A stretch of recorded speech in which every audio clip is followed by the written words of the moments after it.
Dia faly miravana ndray amin'ny anaran'ny tompo manaraka izao fiarahamandinika ny tenin'Andriamanitra zao tsika mba hitomboantsika amin'ny fahalalana an' Jesosy Kristy.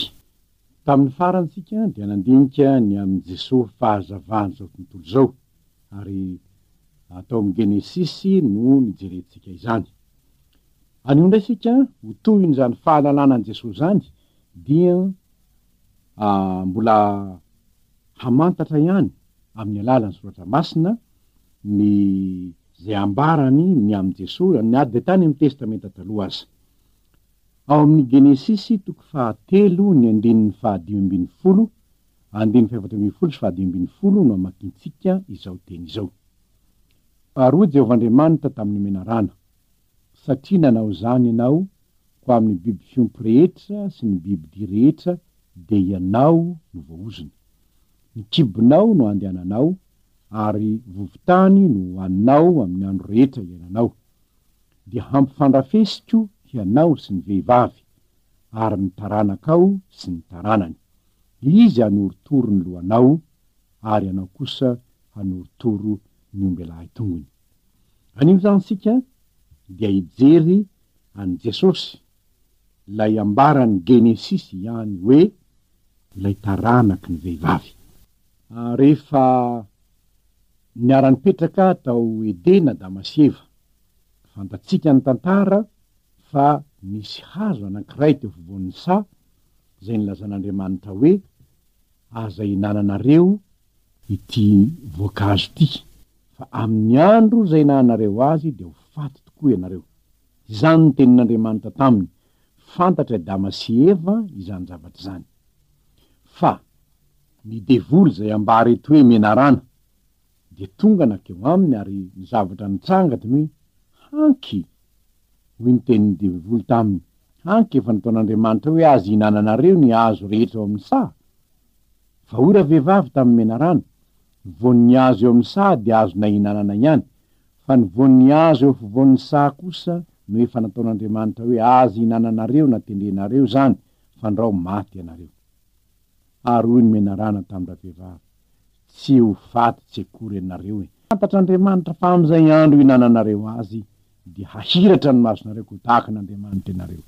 Ahalala ny tsara sy ny ratsy.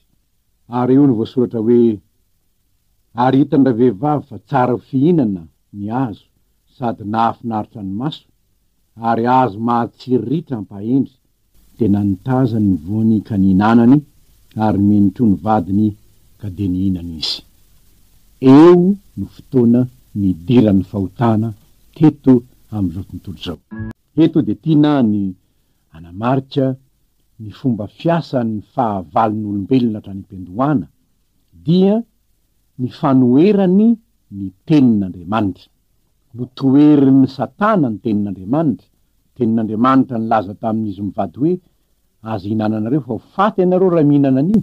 Satana milaza hoe tsy ho faty ianareo. Nampidiriny tao an-tsain'ny Eva ny fisalasalana ny amin'ny tenin'Andriamanitra.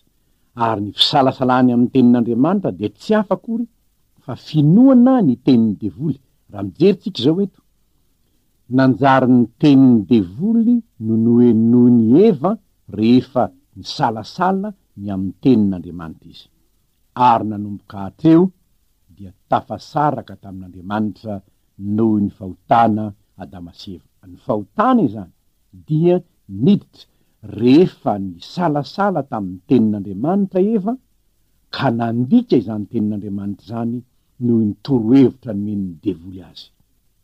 Nanomboka hatreo de tanteraka teo amin'ny olombelona ny hoe nofo namido andevony ota izy ary de manaraka ny sitrapony Satana. Zao nefa tamin'io fotoan'io ihany dia nisy fampanantenana nomen'Andriamanitra any Eva. De tsy inona akory zany fa ny hisin'ny taranany anankiray, taranaky ny vehivavy. Ny andinin'ny 5:12 amin'ny toko 3 amin'ny Genesisy io ihany dia ampifandrafesiko ianao sy ny vehivavy izy tamin'ny menarana ary ny taranakao sy ny taranany.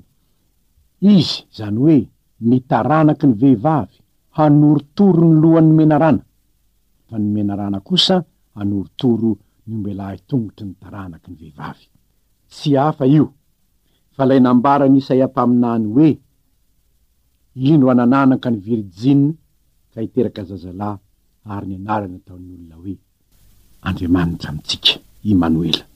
Ary raha nanambara tamin'ny Maria ao amin'ny Matio 1:27-20 ny anjely Gabriel dia nilaza hoe ny zaza vao kibonao ry Maria dia zanaky ny vehivavy tokoa, satria ino hanananaka ny Virjina mazava loatra fa Virjina ve ka hanananaka raha araky ny science médicale de tsy mety mihitsy zany, satria tsy maintsy ampidirana spermatozoïde avy amina lehilahy ny vehivavy vao miteraka vao bevoka.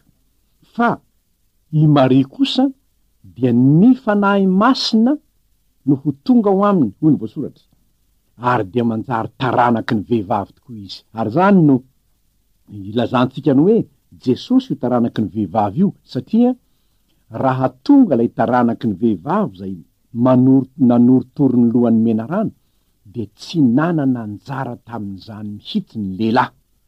Ary raha jerentsika ny voasoratra ny amin'ny Josefa sy Maria de ny hoe ary Josefa koa niakatra avy any Galilea ho any Jodia, izy sy Maria fofombadiny izay efa bevoka. Ary raha bevoka Maria tamin'ny voalohany dia nanan-kevitra ihany i Josefa hoe tsy manala baraka zao, ahoanako izy mbola fofombadiko, de nikasa ametraka azy mangingina izy. Fa ny anjely no nilaza taminy hoe i Josefa zanaky Davida, aza matahotra ny ampakatra ny Maria vadinao, fa ny zaza vao ao kibony dia avy amin'ny fanahy masina. Hiteraka zazalahy izy ary ny anarany ataona hoe Jesosy, fa izy no amonjy ny olony ho afaka amin'ny fahotany. Amonjy ny olony ho afaka amin'ny fahotany ny dikan'izany hanoritoro ny lohan'ny menarano izy mba tsy hanan-kery amin'ny olona ny ilay menarana zay namitaka azy teo aloha. Ary Jesosy Kristy Tompo rehefa nomboana tamin'ny hazo fijaliana izy de zao ny teniny hoe vita. Inona ny dikan'izay? Tena torotoro ny lohan'ny menarana rehefa maty teo ambony hazo fijaliana ny Tompo. Fa inona no antony nahafatesany teo? Isolovoina ny mpanota, ary izany no nahatonga azy ho lay nanoritoro ny lohan'ny menarana ka anitra rehefa maty ny Tompo ny teny farany nalaoko ny vavany teo ambony hazo fijaliana de ny hoe raikeo io pelantananao notolotry ny fanahiko ary vita hatreo ny herin'ny Satana, tsy manan-kery intsony Satana. Resy izy satria ny fahotana izay efa nambabo ny olombelona dia efa nalatsaka ny rany ho fanavotana azy. Ary izany no tsy ananany Satana fahefana intsony amin'ny olona izay mino any Kristy, ho lay taranaky ny vehivavy nanoritoro ny lohan'ny menarana.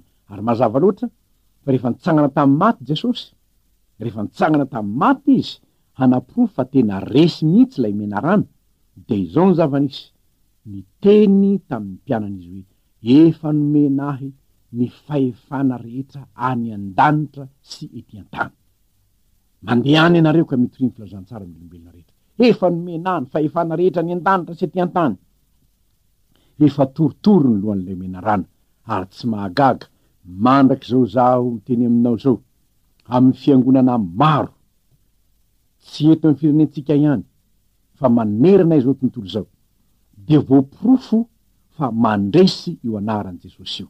Satria izao ny tenin'i Jesosy hoe izao famantarana zao no anarak'izay mino hamoaka demoni amin'ny anarako izy. Ary raha mijery ireo tantaram-pifoazana misy eto amin'ny firenena isika, na fifoazana tany Sotanana ohatra, ny fifoazana tany Sotanana, ny any Farimena, ny any Manolotrony, sy ny amin'ny asa-pifoazana ny any Akaramalaza, ny asa-pifoazana misy am'izao fotoana zao, de isan'ny zavatra anankiray mampiavaka ny asa-pifoazana ny famoahana demonia. Manaprofo fa torotoro ny lohan'ny menarana, ary efa resy Satana. Imbetsaka no ahitantsika olona zay azony demonia azo ny fanahy ratsy, fa rehefa miasa ny mpiandry mamoaka de minimino de mivoaka ireny de minireny, ary afaka reny olona reny manambara fa resy lay fahavalo no torotoroina ny lohany resy izy. Zao anefa ny voalaza koa amin'io amin'ny Genesis 3 io hoe Satana kosa de anoritoro ny ombelahy tongotry ny taranaky ny vehivavy, moa ve tsy nifantsihana tokoa ny ombelahy tongotry ny tompo, tanteraka rabaky teny zany io voasoratra io, ary zany no azo antsika milazany amin'ny hoe ny tenin'Andriamanitra de manambara ny am Jesosy na ny testamenta taloha de fa mitory sady ny am Jesosy. Ny fanontaniana ary de izao aminao, iza ny mbola manjaka, iza ny mbola manan-kery, Jesosy ve sa lay menarana? Fa raha ohatra ka manaiky an Jesosy ianao de izy mihitsy, izy no mpanjakanao, ary rehefa vahoakany ianao dia tsy anana ny Satana fa ivana.